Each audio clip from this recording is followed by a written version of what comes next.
دیارە ئێمە تا ئێستا نەماتوانین هەنگاوی جدی بنیشین نسبەتەن لە چاو ئەو کێشانەی کە هەرچەند خۆشبەختانە بە شێوەیەکی گشتی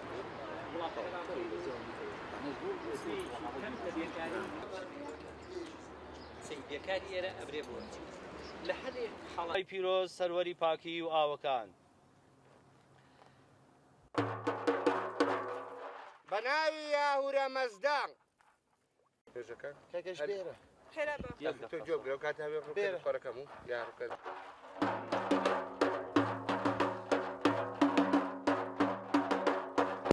لەم کاتە پیرۆزەدا داوای سەربەرزی و سەربەستی و ئاوەدانی بۆ وڵات و نیشتیمانەکەمانەکەین و بەختەوەریە ئەشا هەنجاری بوونە ئێمە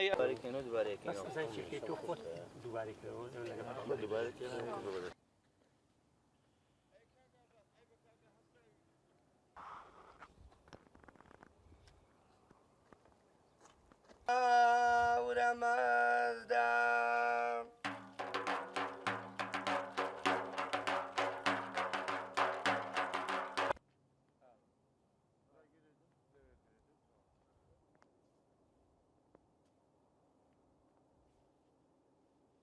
Parsis are leaders of business and industry, science and philanthropy, even music.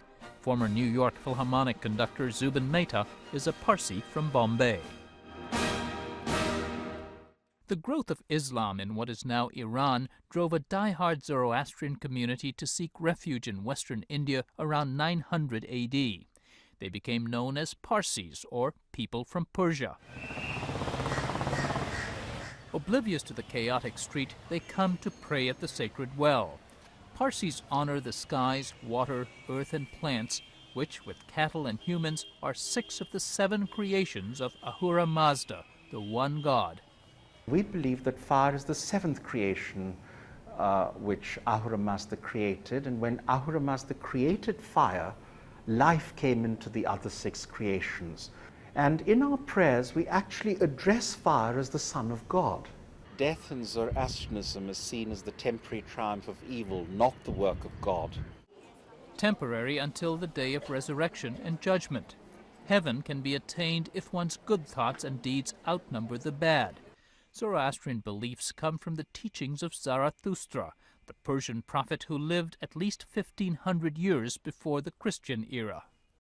It is the religion of the ancient Persian Empire, whose kings like Darius, Xerxes, and Cyrus were known for tolerance and praised in the Old Testament for their warm relations with the Jews. Cyrus was a remarkable king. He is reputed to have liberated the Jews from Babylonian captivity. He encouraged them to go back to Palestine to rebuild their temple. And subsequently Darius the Great and Xerxes, and this is all recorded in the Old Testament, gave Persian monies to actually rebuild the Second Temple in Jerusalem. Persia was the home of the Magi, the biblical 3 kings who greeted the infant Jesus, but who Parsis say actually came in search of a Zoroastrian Messiah. And it is now believed by most Western scholars that the concept of an afterlife, the concept of heaven and hell, the concept of the coming of the Messiah, the concept of the Last Judgment and the resurrection, these are mainstream Zoroastrian eschatological tenets. Even though Parsis have prospered in India, their numbers are dwindling. Few couples have more than 1 child. Also, many Parsis have dispersed abroad, and they've married outside the community. Mistry, the Zoroastrian scholar, is convinced the community can survive ethnically intact. But it is very important for us to recognize that the spirituality of the faith is linked to its roots. And therefore, I'm a great believer in a live and let live policy. Namely, that if for 3,000 years the paradigm shows us that the Parsis and the Iranis have somehow managed to keep this wonderful religion alive, then I'm of the view that these people should be allowed and in fact encouraged to preserve their heritage, to preserve their ethnicity, to preserve their religion, because it is a beautiful religion to preserve. Preserving old customs has its modern-day challenges for a community with far more members in geriatric rather than maternity wards.